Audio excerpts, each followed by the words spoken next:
Portanto, o Eurocódigo, obviamente, que define que uma estrutura deve satisfazer, durante o seu tempo de vida, os requisitos de utilização, resistência, estabilidade, sem perda significativa de utilidade, nem excesso de manutenção não prevista. Portanto, são requisitos gerais para qualquer estrutura, e a proteção que nós vamos dar à estrutura deve ser definida considerando a utilização prevista e o tempo de vida útil do projeto, o programa de manutenção e as ações que existam sobre a estrutura.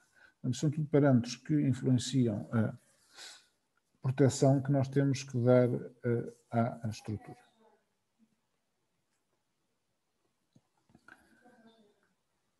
Temos, portanto, que dar ou proporcionar elementos que sejam capazes de proteger a estrutura, sendo que no caso das estruturas de betão, nós temos problemas associados ao próprio betão, à armadura e ao funcionamento conjunto dos dois materiais.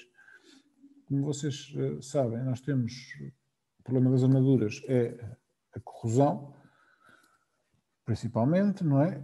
E a corrosão das armaduras é impedida pela proteção que o betão lhe dá.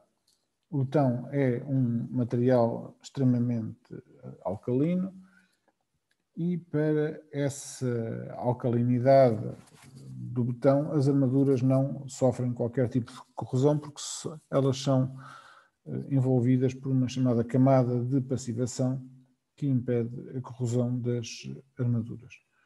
Se o betão se degradar, por exemplo, por fenómenos de carbonatação, o pH do betão desce e, ao descer para níveis da ordem pH dos 8, 9, à volta dos 9, essa camada de passivação desaparece e, portanto, é possível a corrosão das armaduras. Por outro lado, a corrosão das armaduras pode também ser diretamente possível pelo ataque de agentes químicos agressores, em particular cloretos, que provocam a corrosão das armaduras. Para ter em conta a durabilidade nas estruturas de betão, nós temos que considerar de vários parâmetros, desde logo na concepção da estrutura, ou seja, arranjarmos uma concepção da estrutura, um desenho da estrutura adequado para a função que vai ser prevista ou que está prevista para a obra, uma vez que uma má concepção da estrutura pode aumentar a fenilhação, por exemplo, pode provocar outros problemas de exposição dos elementos e, portanto, que acelerem o processo de degradação. Também escolher materiais adequados, pormenores construtivos adequados que garantam recobrimentos para as armaduras adequados, que não impliquem demasiada armadura nas secções que depois impeça a colocação do betão e a degradação das secções. Cuidados durante a execução, garantir que a estrutura é executada conforme foi projetada, um controle de qualidade adequado e depois, ao longo da viga, também fazer inspeções e verificações para garantir que a estrutura se está a comportar adequadamente. Em certas situações especiais, em que o risco de corrosão deve ser evitado a todo custo, porque são estruturas extremamente sensíveis ou que, em caso de colapso, implicam perdas consideráveis, ou porque são estruturas estratégicas, ou porque são estruturas que, por exemplo, uma estrutura nuclear que, se colapsar ou tiver algum problema, tem consequências gravíssimas, podem ser colocadas disposições particulares, por exemplo, a utilização de aços inoxidáveis, revestimentos especiais, proteção catódica dos aços, etc., a combinação destes parâmetros todos juntos. Portanto, uma questão fundamental quando nós falamos em estruturas de betão e dos riscos de durabilidade é que os ambientes em que as estruturas estão colocados não são todos iguais. E, portanto, há riscos diferentes, conforme nós tenhamos um betão que está no interior de uma habitação, ou um betão que está colocado junto, por exemplo, à Ria de Aveiro, em contacto com a água salgada da ria. E, portanto, o Eurocódigo define classes de exposição, que possivelmente já falaram nelas também nos materiais de construção, quando deram a norma 206-1, uma vez que as classes do Eurocódigo seguem de perto as classes da norma 206, uma vez que toda a parte de prescrição do betão está definida na norma 206 e não no Eurocódigo. Portanto, essas classes de exposição têm a ver com os riscos de degradação para as estruturas. Se não houver nenhum risco de corrosão ou ataque, temos a classe X0, que diz respeito a betão sem armadura ou elementos metálicos embebidos. Neste caso temos todas as exposições, exceto quando temos problemas de gelo, abrasão ou ataque químico. Ou, no caso de termos betão com armadura ou elementos metálicos embebidos para situações em que o ambiente é muito seco. Tipicamente, betão no interior de edifícios com uma umidade do ar ambiente muito baixa. Depois temos um segundo grupo de classe de exposição, que é quando nós temos corrosão induzida por carbonatação, temos as classes XC, temos corrosão induzida por cloretos, que é as classes XD, e temos corrosão induzida por cloretos na água do mar, que são as classes XS. Portanto, as classes XC, XD e XS estão relacionadas com a corrosão induzida na armadura. No caso da corrosão induzida por carbonatação, temos 4 classes. A classe XC1 é a mais baixa, XC4 é a mais gravosa. XC1 diz respeito a betão seco ou permanentemente úmido. XC2 úmido, raramente seco. XC3 por uma umidade moderada e XC4 alternadamente úmido e seco. E estas definições são mais ou menos típicas, que é se o betão estiver permanente seco ou permanentemente molhado, a situação é, em geral, bastante benéfica e vai piorando à medida que nós temos ciclos de molhagem e secagem.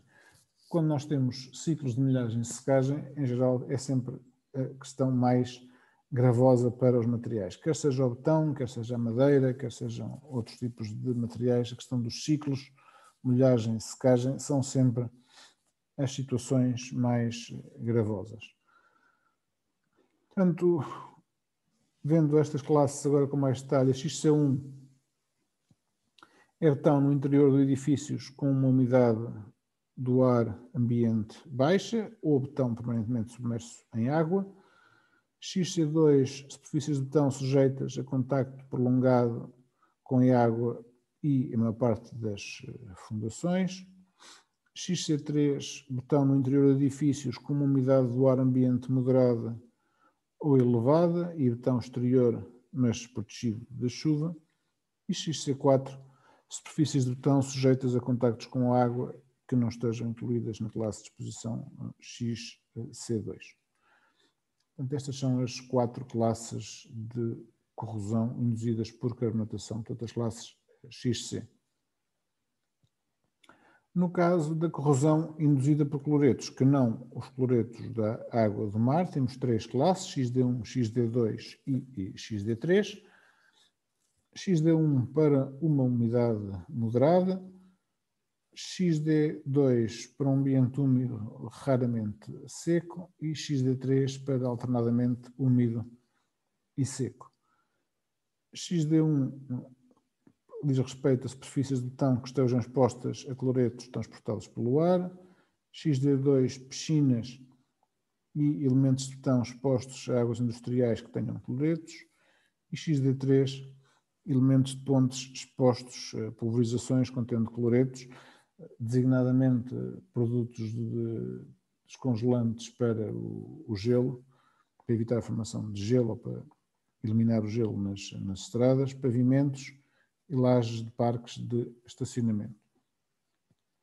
Chamar desde já a atenção que as estruturas podem estar em vários destes ambientes, por exemplo, XC4, XD3, a estrutura pode estar simultaneamente em várias destes grupos de risco ou classes de exposição. Sendo que depois destas várias classes temos que escolher para cada um dos casos qual é a situação mais gravosa. No caso temos corrosão induzida por cloretos presentes na água do mar. Temos também 3 classes de exposição, XS1, XS2 e XS3. XS1 é betão que está exposto ao sal transportado pelo ar, mas não em contacto direto com a água do mar, portanto, estruturas nas zonas costeiras, mas que não estão em contacto com a água diretamente. XS2 para betão que está permanentemente submerso e XS3 para as zonas sujeitas a efeitos das marés, portanto, a zona entre a maré alta e a maré baixa, zonas de rebentação e de neblina marítima. Sendo que nestes casos, por exemplo, uma estrutura ou partes da estrutura podem estar sujeitas a ambientes distintos. Nós tivemos uma estrutura portuária, por exemplo, temos parte da estrutura que está permanentemente imersa, essa estará em classe XS2, temos uma parte da estrutura que está sujeita à zona de marés que está em XS3 e a parte superior da estrutura que nunca está em contacto direto com a água do mar estará em classe XS1. Portanto, estas zonas da estrutura estão em ambientes diferentes, portanto, estas zonas da estrutura podem ter pormenorização construtiva diferente. Depois temos a classe XF, que diz respeito a ataques por gelo de gelo. Não são muito comuns em Portugal, embora algumas dessas classes possam existir em determinadas zonas do país.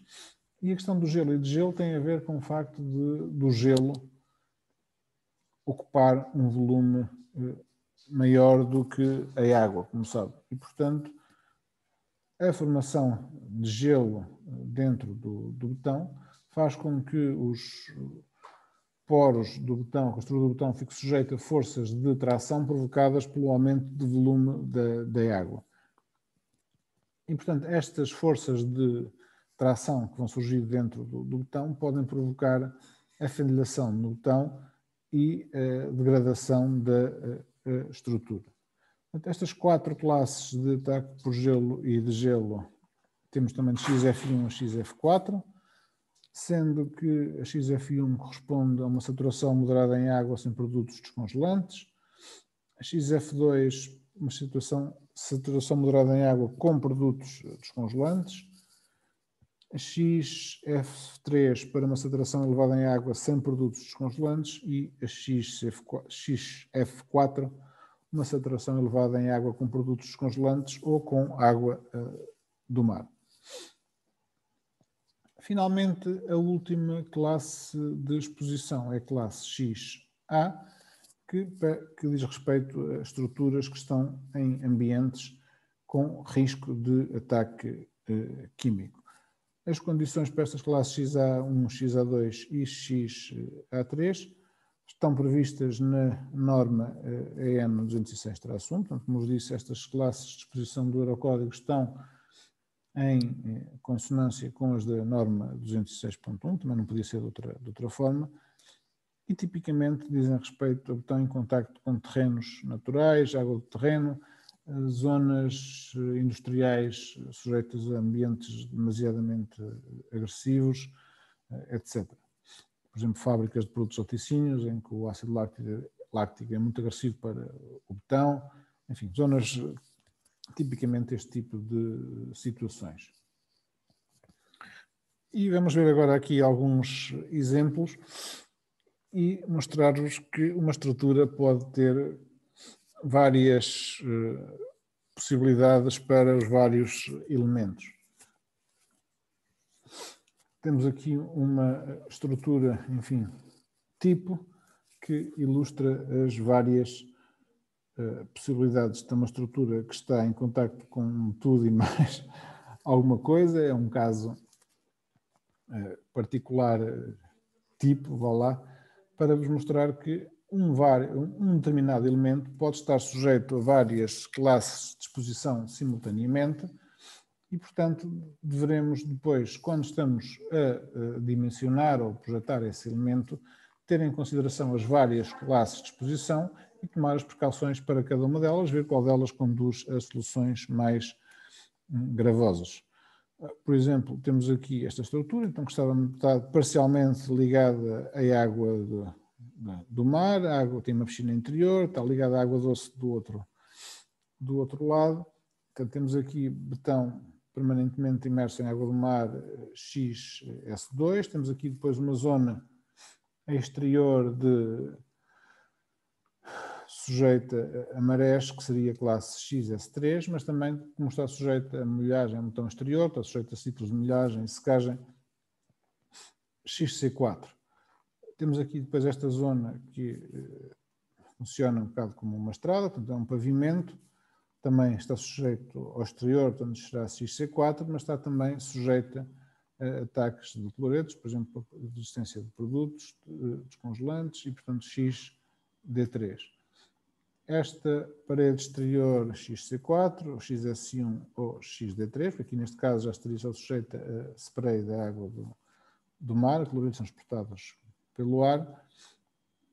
E quando nós passamos aqui para este lado interior, portanto que já não está sujeito às zonas costeiras, as classes de risco mudam substancialmente, ou deixam de existir algumas, e quando passamos para o interior dos edifícios temos também ambientes distintos, sendo que nem temos ainda, por caso temos uma piscina, aqui XD1 para este botão que está permanentemente imerso. Então temos aqui uma panóplia de situações possíveis, isto para dizer que não há ou pode não haver uma definição única para este tipo de situações, portanto temos que ver caso a caso qual é a situação que devemos considerar. Aqui depois tem mais um exemplo, semelhante ao anterior, conforme também as zonas têm veículos de estacionamento ou não, são zonas pedonais, zonas interiores, zonas de fachada, etc. Várias classes de exposição possíveis. No caso de edifícios industriais, em geral, temos classes de exposição mais gravosas. Podemos ter aqui, dependendo do tipo de produtos que o armazém irá estar sujeito, classes de risco XA também, que não ocorriam nos casos anteriores. No caso das pontes, uma tipologia tipo, tabuleiros XC4 e XD3, devido aos produtos congelantes. Os pilares XC4, as vigas de fundação e as sapatas XC2, mas que estão em contacto mais permanente com a água do que os tabuleiros e menos ciclos.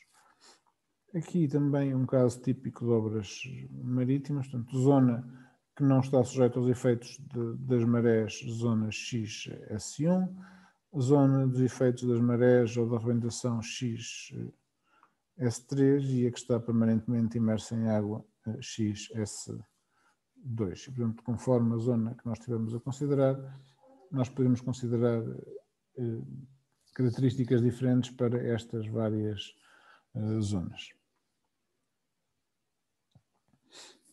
Alguns exemplos de patologias associadas a maus recobrimentos nos edifícios, por exemplo, recobrimentos muito pequenos para as armaduras. e a evolução destes elementos no tempo e as consequências que eles podem ter. Aqui casos mais graves de corrosão das armaduras. Isto é um tipo de ruptura típico para corrosão das armaduras, uma vez que as fendas dos vários elementos vão se juntando e, portanto, há uma degradação da superfície do betão e um destacamento total da superfície de betão. Aqui, no caso de vigas, obviamente que depois, com a armadura totalmente exposta, a corrosão é muito mais acelerada, muito mais rápida. Alguma questão que queiram colocar antes de continuarmos?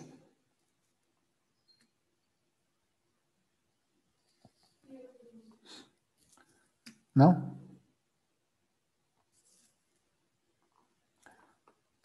Ok, então vamos ver agora formas para controlarmos a durabilidade das estruturas de betão. Existem vários parâmetros que nós podemos usar para controlar a durabilidade.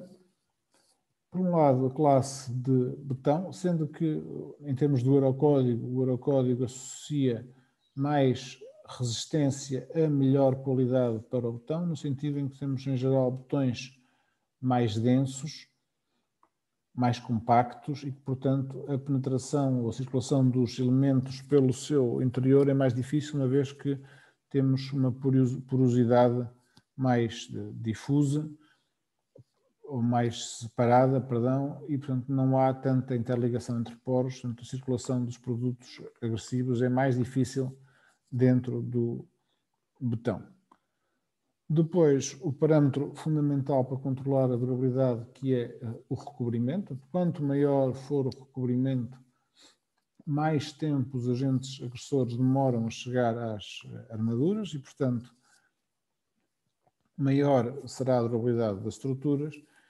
E, finalmente, medidas especiais de proteção da superfície do betão ou das armaduras, como sejam, por exemplo, a utilização de pintura, a utilização de aços inoxidáveis ou outros tipos de armaduras que não sofram os efeitos da corrosão.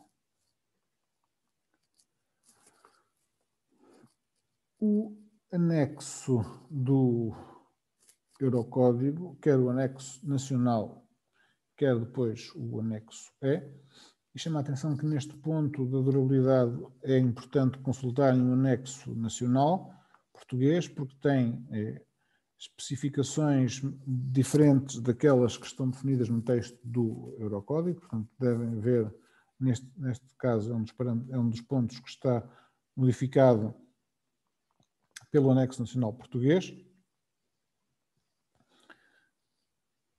E em ambos os casos, quer no texto do Eurocódigo, quer no anexo nacional português, embora, como disse, o anexo nacional português modifica os parâmetros base do Eurocódigo, há indicações quanto à classe de resistência mínima que temos que utilizar nas estruturas de betão.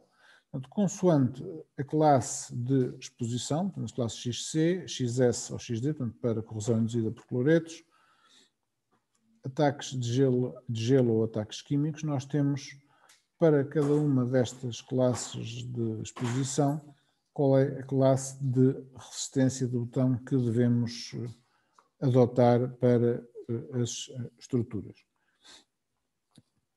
Nós vemos que, por exemplo, para a classe XC1 ou XC2 podemos utilizar um C2530, para a classe XC3 ou XC4 devemos usar um C3037.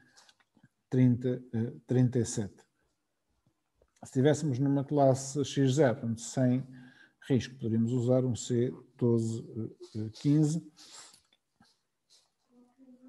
Para as classes XS, C3037 ou C3345, embora, enfim, estas classes de resistência de C3345 são umas classes definidas na norma portuguesa, mas podemos usar um C3545, que é a classe de resistência normal do betão. Portanto, a especificação, como já vimos, deve seguir esta designação. NPN 206.1 é a norma que estamos a seguir para definir, especificar o botão, a classe de resistência, a classe de exposição. Este P quer dizer que isto é XC3 de acordo com o anexo com português ou com a versão portuguesa da norma. O teor máximo de cloretos permitido, o diâmetro máximo do agregado e a classe de abaixamento para o botão. Isto é a forma correta de definirmos uma especificação para o botão. Portanto, é este tipo de especificação que devem introduzir quer nos cadernos de encargos, quer nos vossos desenhos de execução. Sendo que, em termos de cálculo, aquilo que nós normalmente utilizamos é apenas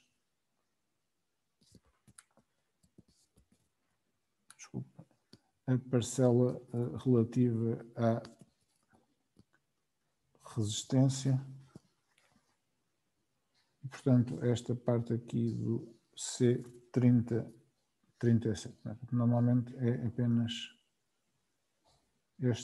esta parte que nós usamos aqui nas aulas para definir o botão, sendo que a especificação correta inclui esta informação adicional, sendo que podemos ainda impor mais restrições ao botão quando definimos a sua especificação. Alguma questão que queiram colocar? Alguma dúvida? Ok, então vamos passar para a definição do recobrimento para o botão. Já vimos a classe de exposição mínima que devemos ter para garantir a durabilidade. Vamos agora ver a questão do recobrimento. Portanto, o Eurocódigo define o recobrimento nominal. Portanto, este C nominal é o valor do recobrimento que nós devemos especificar nos cadernos de encargos e nos desenhos. É este recobrimento para efeitos práticos, sendo que este recobrimento nominal é a soma de duas parcelas. Um recobrimento mínimo mais uma tolerância. Esta tolerância, o valor recomendado é de 10 milímetros, mas em determinadas situações este valor de tolerância pode ser reduzido. Portanto, para obras correntes, esta tolerância é de 10 milímetros, mas quando o fabrico do botão está sujeito a um sistema de garantia de qualidade na qual a monitorização inclui medições de recobrimento das armaduras, podemos reduzir este valor para 5 milímetros, ou quando podemos assegurar que a monitorização é utilizada num dispositivo de medição muito preciso e que os elementos não conformes são rejeitados, por exemplo, no caso de elementos pré-fabricados, podemos reduzir esta margem até 0 milímetros. Ou seja, se nós de facto conseguimos garantir que o recobrimento é estritamente garantido e todas as peças que não tenham este recobrimento são eliminadas, nós podemos eliminar esta parcela desta tolerância, este ΔC deve. Na prática, a não ser, de facto, em situações de pré-fabricação, nós não conseguimos garantir esse controle de qualidade tão rigoroso e, portanto, este ΔC deve são 10 milímetros. Mas, mais uma vez, em situações especiais, nós podemos reduzir este valor. O recobrimento mínimo definido pelo Eurocódigo é o máximo de 3 parcelas. Um recobrimento mínimo por requisitos de aderência, denominado C mínimo B. Um recobrimento mínimo relativo às condições ambientais, portanto, tem a ver com a classe de exposição do botão, ou 10 milímetros. Portanto, em caso algum, o recobrimento das armaduras deve ser inferior a 10 milímetros. Os requisitos de aderência têm a ver com a transferência das forças de tração das armaduras para o botão, do botão para as armaduras, e, portanto, é necessário que haja um recobrimento mínimo para que a força possa ser transmitida ao betão. O recobrimento mínimo por durabilidade tem a ver em garantir que o betão que está efetivamente colocado na estrutura coloca as armaduras devidamente protegidas. Portanto, são estas as 3 parcelas para o recobrimento mínimo. Recobrimento mínimo por aderência, recobrimento mínimo por durabilidade ou os 10 milímetros.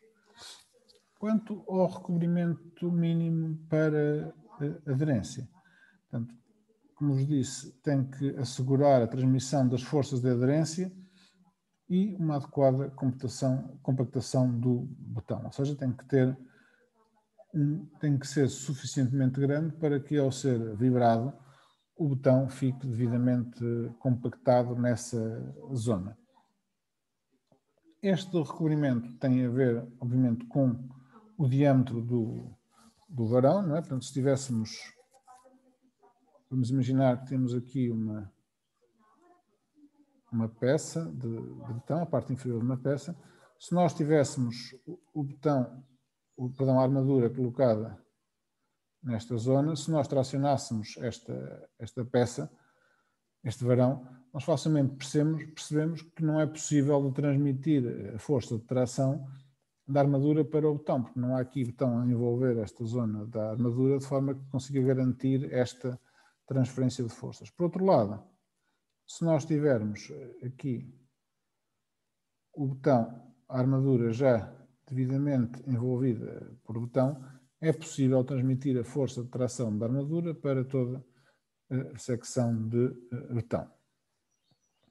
Portanto, este recobrimento mínimo, de acordo com o Eurocódigo, será igual ao diâmetro do varão. Se tivermos varões agrupados, será o diâmetro equivalente. Ou seja, se nós tivermos, por exemplo, 3 varões ou 2 varões agrupados, nós podemos calcular o diâmetro equivalente e calcular, ou se tivermos 3 varões agrupados, nós podemos calcular o diâmetro equivalente e temos que garantir um recobrimento igual ao diâmetro equivalente. Se a máxima dimensão do agregado for superior a 32 milímetros, deveremos aumentar este diâmetro mínimo em 5 milímetros.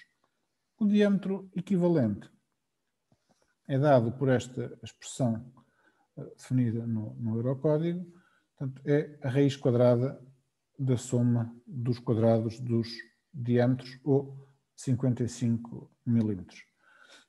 Sendo que o número máximo de varões a agrupar é limitado a 3, exceto se forem varões verticais em compressão, podemos ir até 4, ou varões numa emenda por sobreposição. Então, estes são os limites para os agrupamentos de varões e isto é a expressão para calcularmos o diâmetro equivalente do varão. Quanto ao recobrimento mínimo por condições ambientais, ele é dado por esta expressão que está aqui representada. Portanto, será um recobrimento mínimo por questões de durabilidade, aos quais se soma uma margem de segurança e depois podemos retirar recobrimento se utilizarmos aço inoxidável ou se usarmos uma proteção adicional para as armaduras. Esta é a expressão geral para o recobrimento mínimo por condições ambientais. Como é que nós calculamos este recobrimento mínimo por questões de durabilidade? Portanto, este C mínimo dura. De acordo com o Eurocódigo, nós definimos uma classe estrutural base S4. Estas classes estruturais S4 estão definidas no Eurocódigo 0 e têm a ver com o período de vida útil estimado para a obra. A classe S4 corresponde a um período de vida de 50 anos e são as estruturas correntes, são os edifícios e as estruturas comuns. Portanto, esta é a classe de referência que o Eurocódigo nos manda considerar. A classe de referência será sempre S4.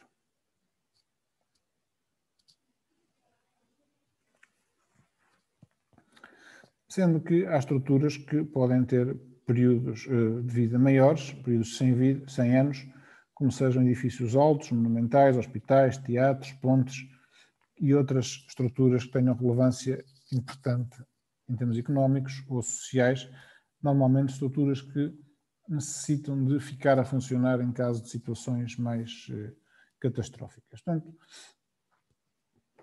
de qualquer forma, a classe base que nós consideramos é S4. Depois, o Eurocódigo, a partir desta classe S4, nós vamos modificar esta classe estrutural conforme vários parâmetros.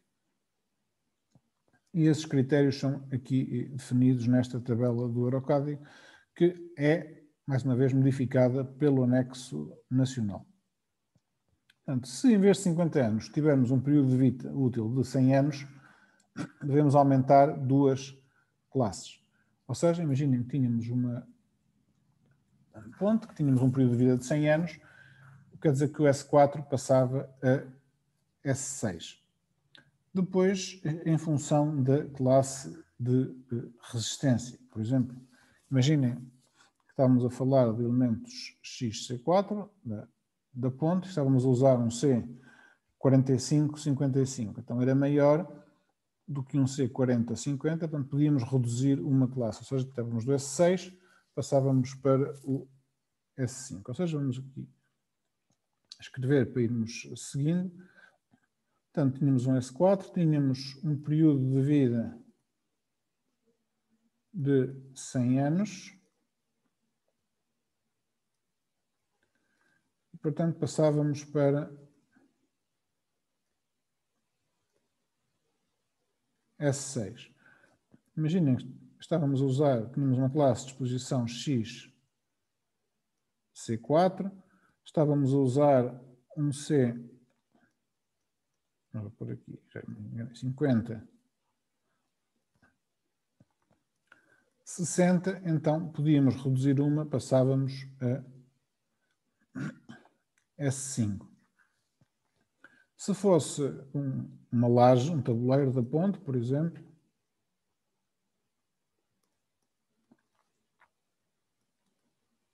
podíamos reduzir mais uma classe, portanto passávamos de novo a S4.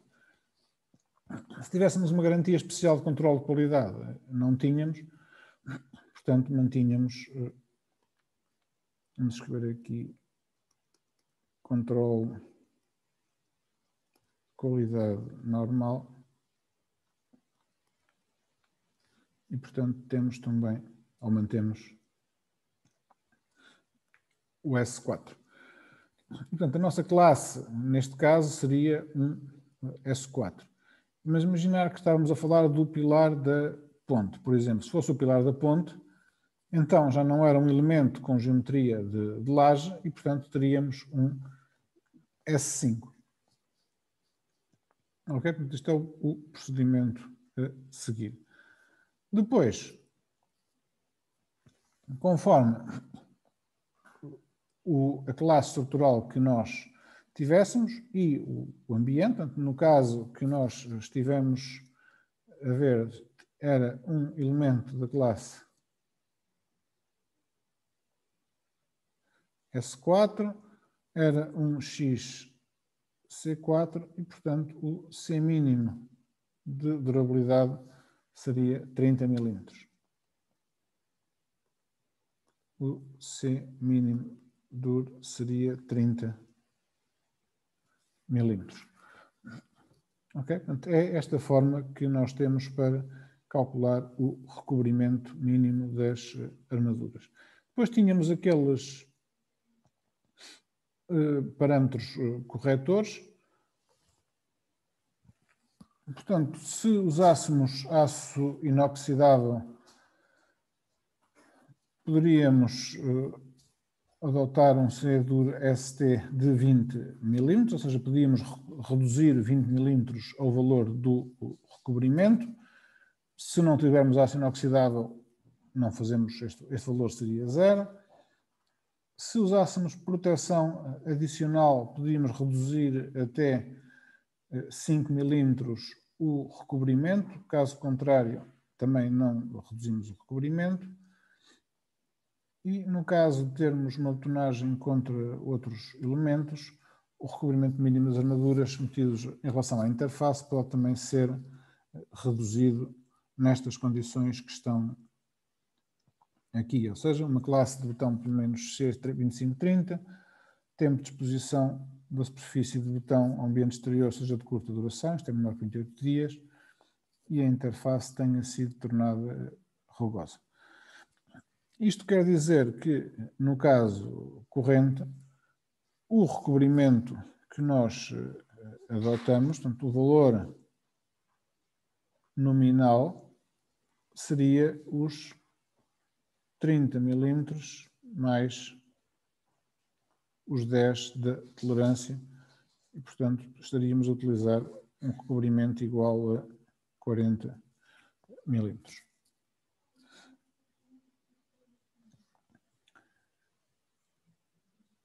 Em Portugal existem também umas especificações do LNEC que nos dão os valores mínimos que o cimento e a composição do cimento deve ter para os vários tipos de cimento e para as várias classes de exposição, quais são os recobrimentos mínimos a adotar, quais são os teores mínimos de cimento, as razões água-cimento máximo e qual a classe de resistência mínima. Isto são as especificações do LNEC que de alguma forma condensam esta informação toda do Eurocódigo e que nos dão informação adicional para o botão a usar em cada uma das situações, em cada uma das classes de resistência adequadas.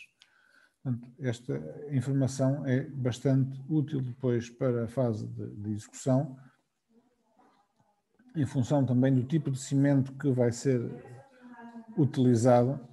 Como sabem, há vários tipos de cimento, não é? Em função do tipo de cimento, para as várias classes de exposição, quais são os vários parâmetros que definem a qualidade do botão. Portanto, são estas duas especificações do LNEC, a especificação do LNEC 464, botões de metodologia prescritiva para uma vida útil de projeto de 50 e de 100 anos face às ações ambientais, e a especificação 465, botões metodologia para estimar as propriedades do desempenho do botão que permitem satisfazer a vida útil do projeto nas estruturas de botão armado ou pré-esforçado para as classes XC e XS, portanto, que são as mais correntes em Portugal. Aqui vemos alguns dispositivos para espaçar as armaduras em termos de recobrimento. Temos aqui estes elementos para o espaçamento, aqui um detalhe melhor. Estes são elementos especiais para garantir os recobrimentos adequados. E aqui vemos outro tipo de dispositivos, aqui neste caso manuais, são este tipo de dispositivos que são pequenas lajes de botão que são feitas, depois são partidos, são deixadas com a espessura que nós queremos para o recobrimento, são deixados uns aramesitos nestas lajes que depois amarram às armaduras e que garantem o recobrimento adequado para o botão. Para garantir a durabilidade, temos também que ter um espaçamento adequado entre os varões, isto para que o botão possa fluir entre as armaduras e possa ser adequadamente vibrado e que os inertes, os agregados, consigam passar através das armaduras. Daí que o espaçamento mínimo entre varões deve obedecer a vários critérios. Portanto, de acordo com o Eurocódigo, esse espaçamento mínimo será o maior entre o diâmetro, a máxima dimensão do agregado mais 5 mm, isto para garantir que o agregado pode livremente circular entre as armaduras, ou 20 milímetros. Portanto, são estas 3 condições que o espaçamento dos varões deve garantir. Diâmetro dos varões, diâmetro dos agregados mais 5 milímetros ou 20 milímetros. Isto quer dizer que se nós tivéssemos, por exemplo, um varão de diâmetro 25 e um agregado com dimensões de, vamos imaginar, 25 milímetros também, o espaçamento mínimo entre os varões deveria ser, neste caso, o máximo de 25, que é o diâmetro do varão, DG mais 5, 30 milímetros, ou 20 milímetros. E, portanto, o espaçamento mínimo entre cada um dos varões, neste caso, deveria ser 30 milímetros. Portanto, tínhamos que garantir que todas as armaduras tenham um espaçamento de 30 milímetros. Quer dizer que se nós tivéssemos uma secção de betão, parte inferior de uma viga, temos aqui o estribo,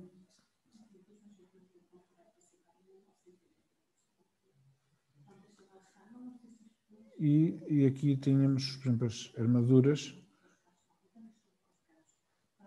Temos que garantir que esta distância são 30 milímetros pelo menos, ok? Então é isto que representa o espaçamento mínimo dos varões.